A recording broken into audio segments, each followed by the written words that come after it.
Tonight on Poor Man's Speed Shop, we apply the primer and base coat to the 76 Dodge D100 cab in preparations to get the cab back on the frame. How does it turn out? Find out tonight on Poor Man's Speed Shop. Don't forget to like, comment, share, subscribe. For those of you that don't know, there is videos of this cab. Originally when it was brought, this cab is a one-owner cab, or one-owner truck. Duh, stupido. And hope you guys enjoy. See you guys next time. Bye bye.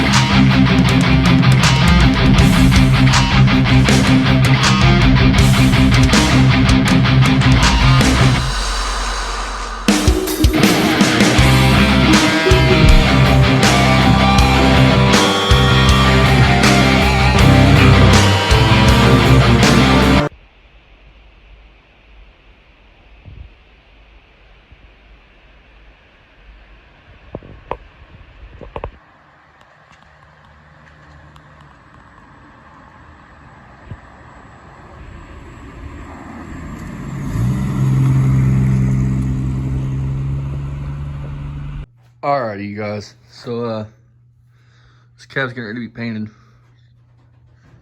Floors are done. I gotta get in here and sand down the inside of this all the way down for paint.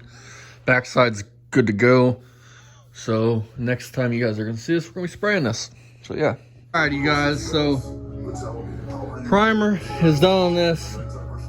I think we're about to put. Oh, this is self-etching, wasn't it?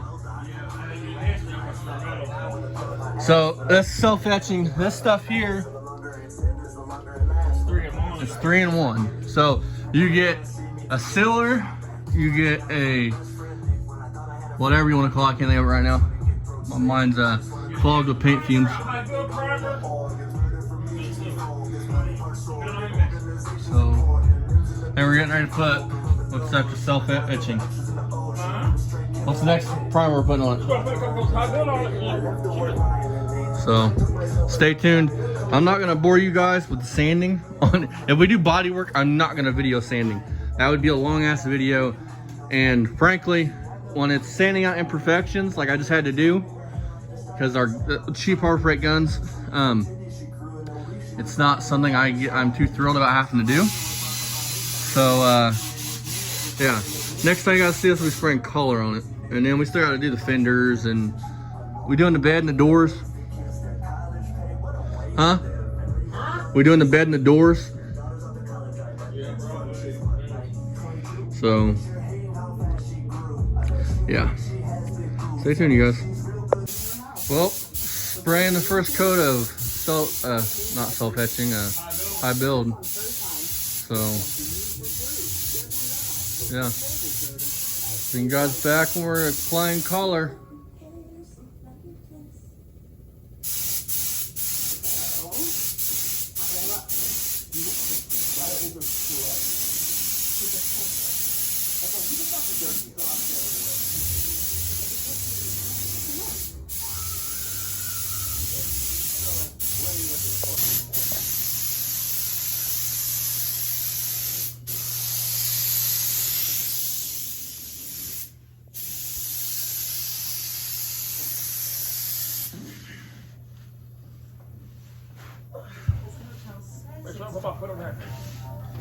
One more.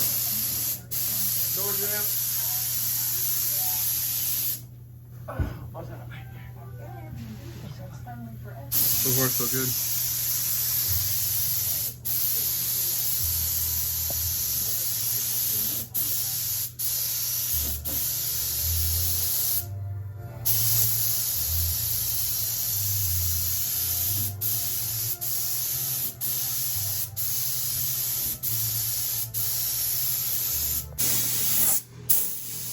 Second coat.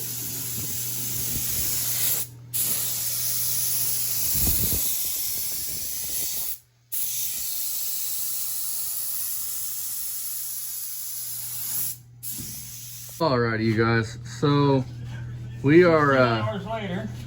Yeah, I didn't film all this because if I filmed all the fucking, well, hell, I'll say this to you guys. You guys, if we have the dart out there, 73 Art Sports getting ready to be painted sublime green.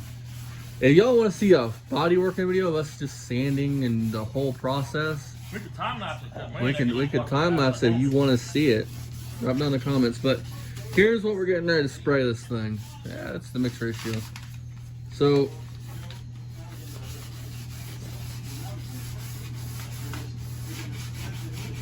bright green poly, which is what this truck was originally painted. And realistically, that paint looks like duty. But I like high impact colors on Chryslers. So plum crazy would be the plum fucking crazy. That's a good way to describe plum crazy would be the go-to for me for a truck. With a white bumblebee stripe across the back. Ready for me to piss off all the Mopar people that watch our channel? This green is better than the Richard Petty blue trucks. I don't know about that. I'm fucking with you guys. I can hear the typing in the comments. I mean, I'm not a Mopar guy, but I'm a blue. I like blue. My favorite color, so I mean, blue and green. The thing is, man, when you're doing this, some things people will say everything matters, and that's true. But like some things don't have to be so perfect. Like where the cab's gonna, where the bed's gonna be, that don't have to be. But if it's fucking eye level, then it needs to be spot on. If you care what people think when they look at it. If you don't give a fuck. And let's be honest, if you're doing a show quality, you wouldn't be doing that in the garage. But you would want to make sure everything is perfect. This is just. This was his dad's truck that he bought brand new in 1976 that he wanted. He worked at the Chrysler dealership. His dad worked at the Chrysler dealership for years. This is the only new vehicle that his dad ever bought. And his dad died at what, 100? Yeah, something like that, 101. Which I think me and Dad are gonna get sticker printed up with the in-memory thing for the window. Back window. Yeah, I won't surprise him with that. Hopefully I'll be able to do it.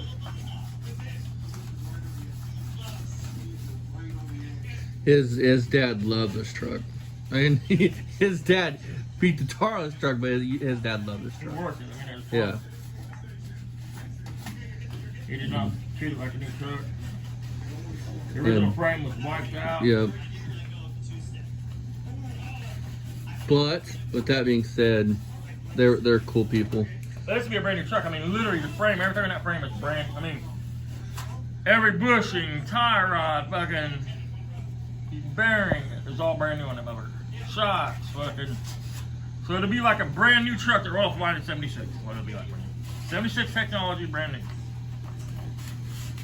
And I'm gonna say this: these real like early first gens, which I don't know why they call them a first gen. Technically, they're a second gen in my opinion, but that's tomato because second gen of Dodge trucks. And the guy that sold him the parts kind of fucky because yeah, all the parts are interchangeable, but like the core support, it's totally different, man. I mean, fenders. Yeah, I mean they're kind of the same, but they're not. But the guy fucked him. Do you guys want to take a field trip? Yeah, I hear you guys saying you guys want to learn the differences because I went and bought the correct fenders for this for him. Because, like I'll have to make the core support, take his core support up to make this core support work. But hey, does anybody out there know if a 79 core support, even though it's got 2 square headlights, can I bolt round headlights, single round headlights on that core support, or are they make totally different how the headlights go? I know if it's a Chevy, it'd be totally different, but I'm not sure it does. So let's walk and talk. So first things first. Never mind, I gotta cut grass. It's like a jungle over here. Turned into one of my other one of my other favorite YouTubers. Gonna start cutting grass, talking about winning. But you see where the handle goes? This is that generation of doors. See how they have the indentation in the doors for right where your handle sits? That's really a sign that I forgot the exact year, but it's the next generation. It's not the 70 through 80 doors or something like that. It's the next gen with they switched to. All right, let's go into the fenders. Ooh, Corvette. Not any cheaper than a Mopar, just kind of cooler. Kidding. It'll never be as valuable as a Mopar though. So, winning. The other day I had the left lights on and I had to jump the fucking car. That was a nightmare. Jesus, now let's get back to the usual content. Ooh, it's a Cougar. I gotta get this thing engine bolt out of it. I just haven't done it yet. You gotta get up front first. So here we go. So this right here, flip it up. This, hang on, let me. Alrighty, folks. Now I don't care about this car, so it gets scratched up. So not a big deal. But if I care about the car, don't do this. But see this body line here? I don't know how well it's picking up on camera. There's a body line that runs like this and flows throughout the fender. I don't fall and bust my ass.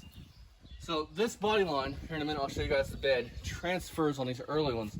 That body line transfers through the cab, or through the fenders, through the cab, into the bed. Now, will this generation here, because these are your later fenders. These are later model fenders. Now, I don't want to bust my tail lights. So the later. Alrighty, guys. So I just put a picture of the fenders. I just now realized in editing that camera wasn't back far enough to pick up the fender. So you guys can see the difference. I'm gonna let myself speak now, and see you guys next time. Sorry about that.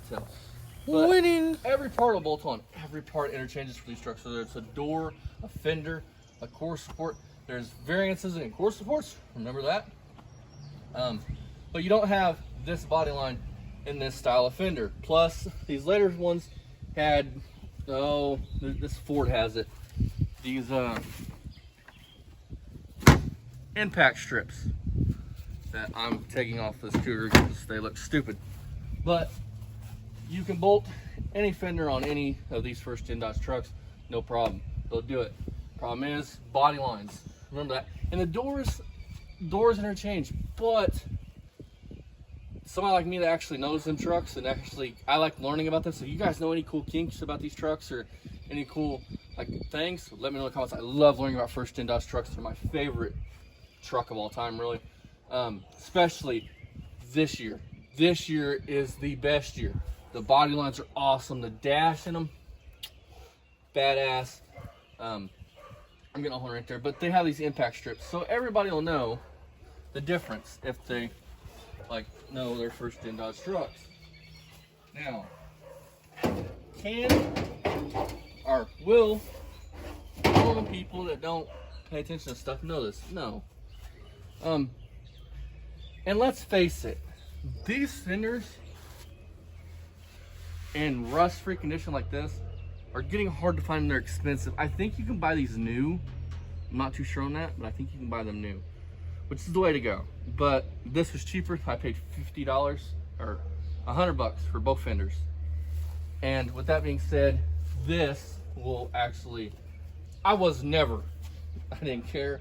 I was never gonna put them fenders on this truck because for one, I want the truck to look like his dad was when he bought it new, which had this line here. This body line is carried out through the rest of the truck. So with that being said, let's move over to the bed and I'll show you guys. So here's the actual truck. Frame, bed, truck, whatever you want to call it. Now, he bought this bed and those doors out of Kentucky, and the gentleman fucked him. I mean, the body work is shitty. I mean, it's even below what I can do.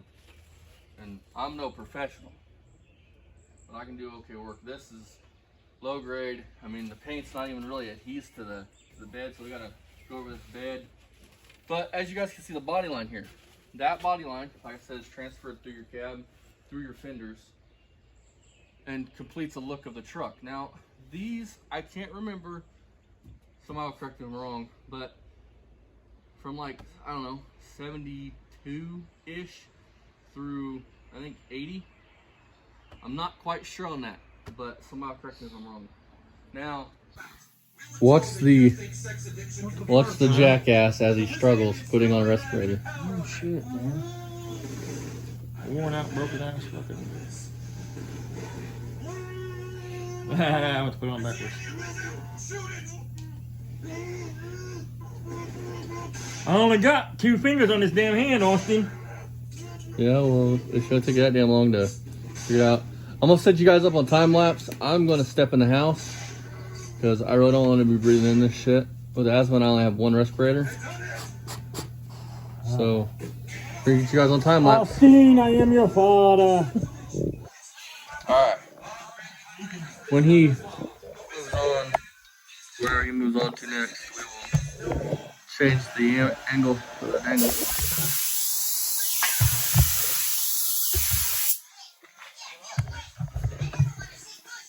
Alright, time lapse time, you guys.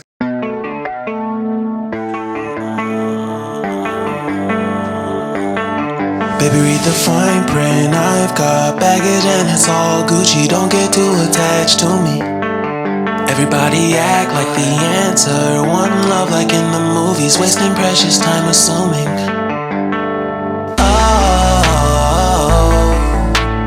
Oh, what we made to fall. So you guys just watched Dad apply the first coat. It turned out all but one run on that fucking door there motor, but that's okay. I don't know how well you guys can hear him with his Luke Skywalker, Darth Vader sounding voice, but fucking Translate for me, son. he's got 2 runs on the other side, and I'm out here moving the camera as you guys seen, but I'm spending most of my time. I have asthma and this stuff isn't good for you to breathe in anyways. So, and he's got my only respirator on. So with that being said, I'm gonna move this camera just the best I can. You guys are getting the glory shots. Now, if you really wanted to, you guys could spray that dash area. Not worried about it really. Nobody will ever see it. Now, is that the right way to do it? No, but is it the format speed shop way? Yes. So here's the deal. You need to wait at least 10 to 15 minutes before coats, it says on the instructions for this.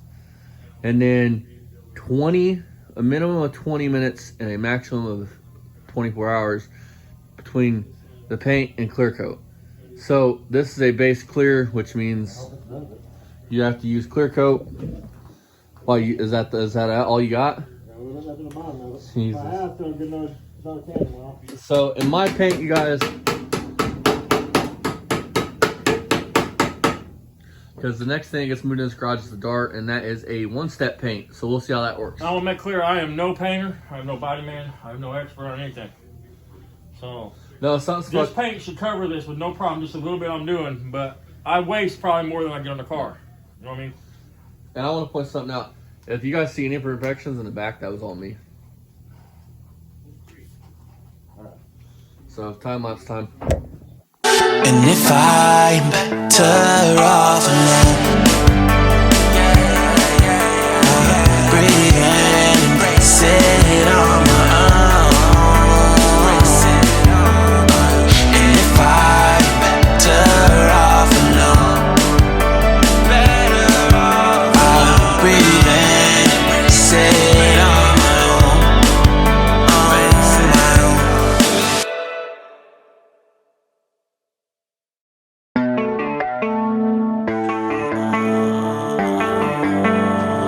Alrighty, fellas and fellows. So you guys are going to have to wait till tomorrow to see this result of this thing. And I'm dying of fumes right now. Shit is strong. Look at this.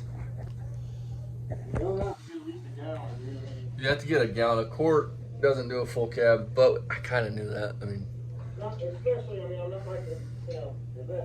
the world, man. So, with that being said, this video is going to be uploaded part 2 about tomorrow, the next day, with the finished product.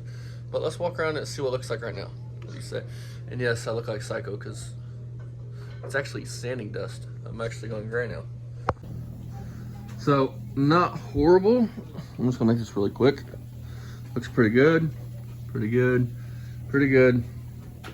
Pretty good. So, see you guys next time or tomorrow or the next day. I'll show you guys the final product.